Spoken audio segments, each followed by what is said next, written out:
wabarakatuh. Om Swastiastu, Namo Buddhaya, salam kebajikan, dan salam sehat untuk kita semua. Perkenalkan, nama saya Serlita Meon dengan NIM 2519006.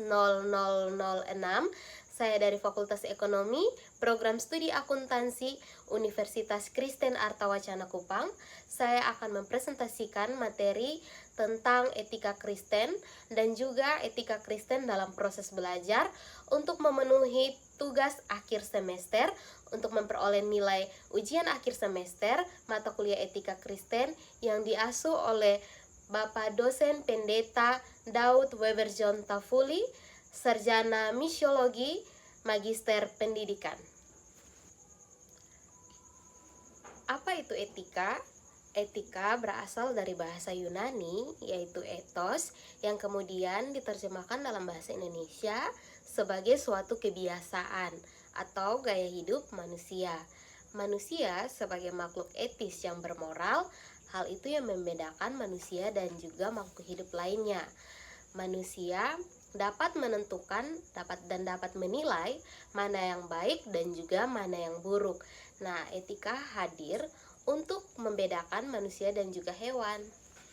Etika Kristen adalah suatu kajian teologis dan praktis tentang prinsip moral yang berlandaskan Imago Dei untuk membentuk karakter mahasiswa yang bertanggung jawab dan juga menjadikan Yesus sebagai cerminan dan role model dalam kehidupan sivitas akademik. Kita perlu memandang bahwa etika bukan sekedar sebagai ilmu yang menyelidiki tingkah laku manusia secara deskriptif, melainkan sebagai ilmu yang memberi motivasi seseorang untuk mengambil keputusan dan tentunya keputusan yang tepat. Etika menjadi ilmu di mana pengambilan keputusan yang etis berdasarkan keputusan yang berkenan dan juga yang tidak berkenan. Keputusan etis adalah pilihan yang didasarkan pada keputusan yang berkenan dan juga yang tidak berkenan di hadapan Tuhan, yang menentukan kualitas hidup seseorang di masa sekarang dan juga di masa yang akan datang. Perbedaan nalar biasa dan juga nalar etis atau nalar yang bermoral adalah biasanya nalar biasa berfokus pada kepraktisan dan juga efisiensi, sedangkan nalar moral dan kebenaran biasanya berpedoman pada nilai moral dan juga kebenaran. Seperti yang terdapat di dalam kitab Roma pasal 12 ayat 2, janganlah kamu menjadi serupa dengan dunia ini, tetapi berubahlah oleh pembaharuan budimu, sehingga kamu dapat membedakan manakah kehendak Allah, apa yang baik, yang berkenan kepada Allah, dan yang sempurna.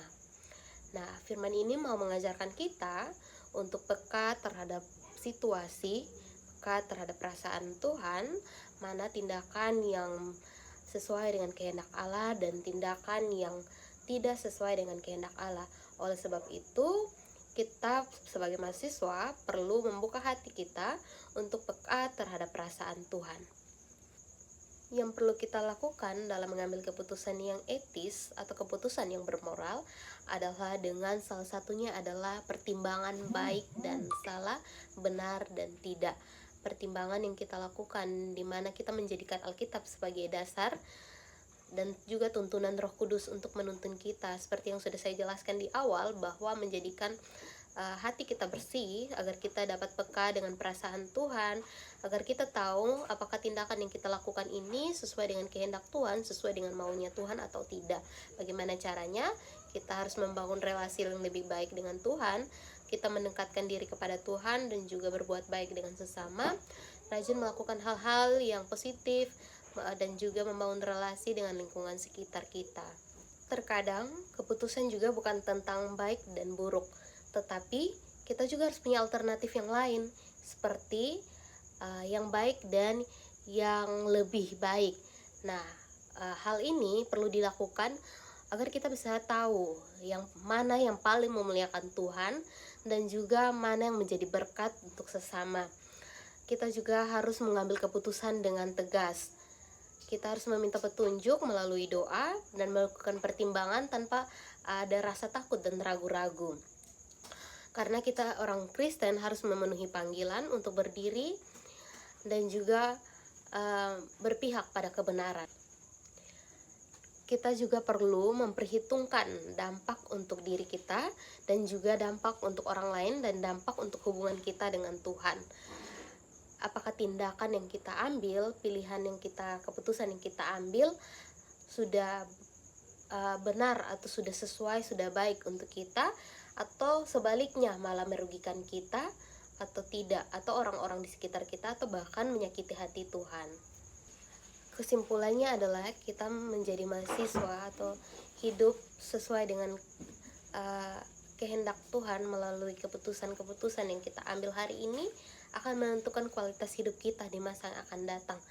Kita hidup menjadikan Tuhan sebagai standar hidup kita agar kita memandang segala sesuatu dengan kasih, mengambil keputusan tindakan yang berkenan dan juga yang tidak berkenan sesuai dengan konteks etika Kristen yang kita pelajari. Dan semuanya itu bisa kita mulai dari hati kita, dari pikiran kita, agar kita bisa menentukan mana yang baik dan mana yang buruk, mana yang tidak berkenan dan mana yang berkenan, agar tujuannya nama Tuhan dimuliakan dalam hidup kita. Terima kasih. Oke, materi yang selanjutnya adalah tentang etika Kristen dalam proses belajar. Nah, seperti yang kita ketahui bersama bahwa proses belajar bukan hanya tentang proses transfer ilmu dari dosen ke pelajar, tetapi proses belajar juga adalah tentang pembentukan karakter.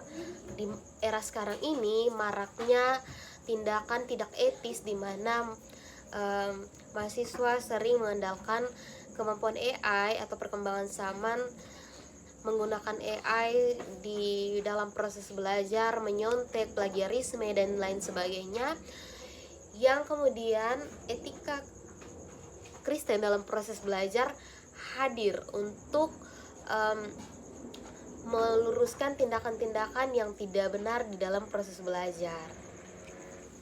Menerapkan nilai kasih, kejujuran, dan juga keadilan, dan juga integritas. Di era digital, tantangan meliputi plagiarisme dan juga penyalahgunaan kecerdasan buatan, kecerdasan AI yang diatasi dengan mengaitkan materi pembelajaran tentang iman atau kasih, terutama dalam mata kuliah etika Kristen mau mengajarkan kita sebagai mahasiswa untuk merubah cara pandang kita tentang proses belajar kita, di mana kita mau belajar bukan untuk keuntungan pribadi kita, tetapi untuk memuliakan nama Tuhan melalui kita belajar lebih baik, lebih giat, terutama kita mengurangi cara kita menggunakan AI, di mana kita melakukannya dengan bijak. Kita menggunakan AI secara bijak sesuai dengan kebutuhan kita, tanpa berlebihan agar tidak menciptakan sifat ketergantungan dan juga sifat ingin segala sesuatu itu dengan instan atau cepat dan mudah. Biar etika Kristen itu sendiri hadir dan mengajarkan kita menentukan mana yang baik dan juga mana yang tidak. Nah, etika Kristen dalam proses belajar ini tentunya hadir untuk menjadi metode pembelajaran yang baru yang dapat kita gunakan untuk pendekatan spiritual kita, terutama dengan Tuhan, agar kita tidak melakukan hal-hal yang tidak diinginkan, hal-hal yang tidak sesuai dengan nilai etika Kristen itu sendiri.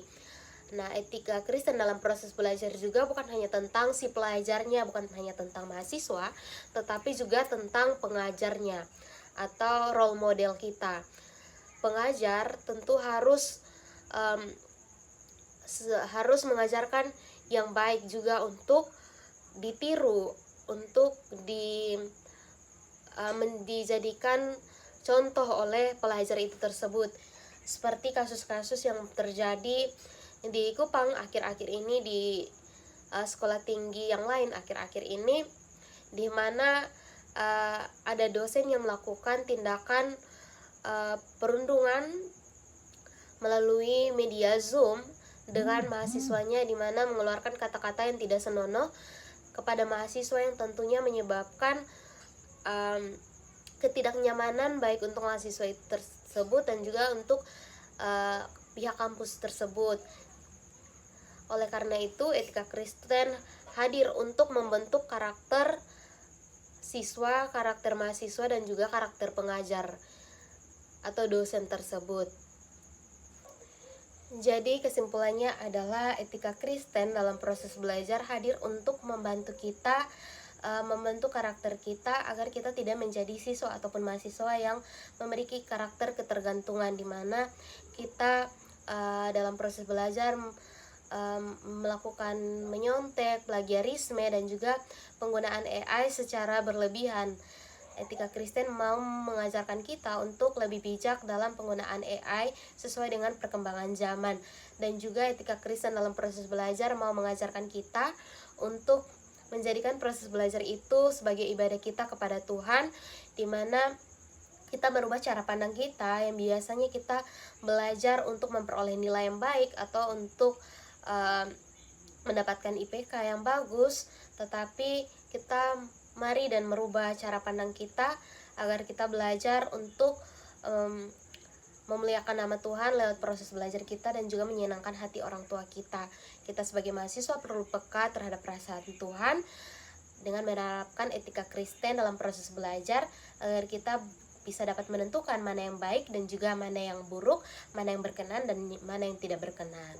Terima kasih, sekian presentasi tentang etika Kristen dan juga etika Kristen dalam proses belajar dari saya.